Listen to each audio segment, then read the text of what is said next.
Minecraft players will do whatever it takes to build a base so secure that you could never get in, no matter how many billions of years you had to prepare. And they might have just figured out the secret to make that base real. At first, people used to send me bases like this one, several layers of obsidian and lava, and then hundreds of wardens to shriek you to death before you can break anything. Pretty good, but I got in 6 minutes with a boat and a bed. Just jumping through an end portal over and over again, which takes me to my spawn point, and then using Squilly Glitch to move that higher and higher until I'm in the treasure room. But over time, they started to get clever. Someone took one of my own prisons and just put a base inside of that. Nice, if only my prisons were good. No, but they accidentally obstructed one of the security features, so I got in 3 times. So finally, the creator took the time to master everything about detection, squilly glitching, chorus proofing, and made an insane base ready to trigger a permanent piglin ban if any of these skulk sensors even hear you trying to get in. Finally, there's no hope for intruders. Breaking or placing any blocks will get you kicked off the server forever. Except that that's the only 2 things that the skulker calibrated to hear, so I pro-glitched up into the bubble elevators, barely got in range from inside the wall to chorus fruit into one of the detectors, and since I can't destroy it without setting off the other one, I just calibrated the lector into something useless.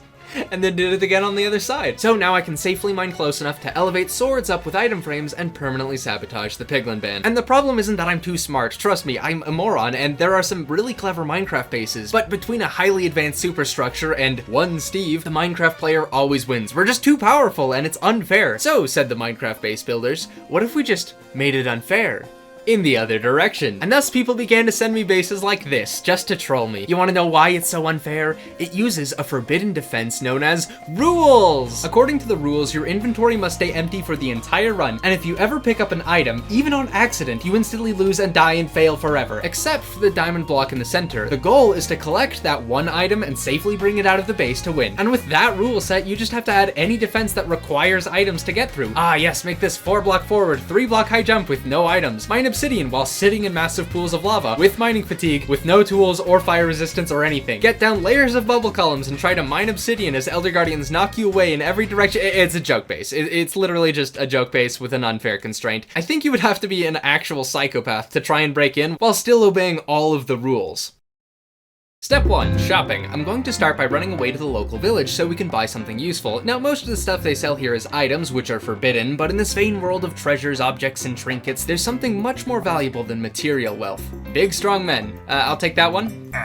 What do you mean no? So now that we've brought our tall man back to the prison, we can make use of it. Something joke about tall men making it easier to reach the top shelf. Step 2, stairs. If you can believe it, it's not really possible to mine blocks while swimming in lava. Disconnect glitching only makes you immune for 3 seconds, and obsidian with mining fatigue takes you 30 hours. Luckily, Steve's fists are always immune to lava, so I can just mine a cavity, disconnect glitch through it, and continue the tunnel from the other side. Even better, the first layer of lava doesn't even go down that far, so I can just carve a staircase in the right corner and burrow under it. I'm going with option 2 since it'll be needed for Step 3, shopping again. The second layer of lava is much worse. It's deliberately out of reach in every direction, including above, so I can't do the cavity trick. My only choice is to mine under it, but the lava goes so close to the bottom of the world that I would need to be 1 block tall to fit between the lava layer and the void. So it's time to go back to the village and buy a horse. I'll take this one.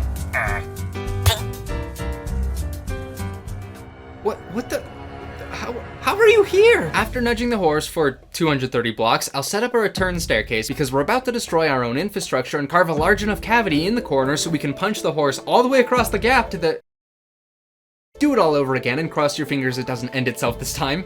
Good. Step 4, crawl through the tunnel I mined off camera. Position the horse in the right place and exit in a crawl mode so we can fit between the 1 layer of lava and the void all the way to the lower center. Now that we're below the final room, I'm going to mine an opening into the void real quick so that when I mine up, the lava flows that way and not into me. And now I could use Steve's lava-proof hands to mine tons of blocks on the other side of this lava layer, but I can't do the cavity trick vertically. The cavity has to be a safe place to stand, and while I could disconnect glitch into the gap I'm making, I can't stand on the lava to proceed. This would be completely impossible except for one thing. There are bubble elevators in the next room, and I just exposed the layer of soul sand. Step 5, bubble columns repeatedly making my life a lot easier. I'm going to return to the outside area and wait out of range for my mining fatigue to clear. Then I have 1 minute to jump back, dismount the horse, crawl back into the center, gradually disconnect glitch through the lava into the cavity, and then mine the soul sand perfectly timed so that I die right as I break it, because picking up items is actually something I have to worry about. Then I can return back and use the water to repeatedly generate obsidian through the lava layer until it gets to my tunnel. I can swim into the central room, lean against the walls to swim down the bubble columns so I can get to the Elder Guardian cages and murder them. This is completely optional, I hate them. Then just break the necessary soul sand so you can get under the central box, and oh, how will I mine through this final obsidian box without drowning? It would be nice if someone left bubble elevators in this room to let me breathe for the next 20 minutes. After mining the final block, I took the diamond block out of its frame, swam back down the lower layer, creature crawled through the tunnel, and made the jump back to the free world, and returned to the village, victorious.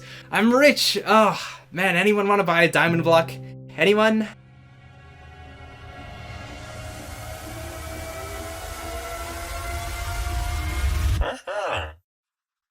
Huh?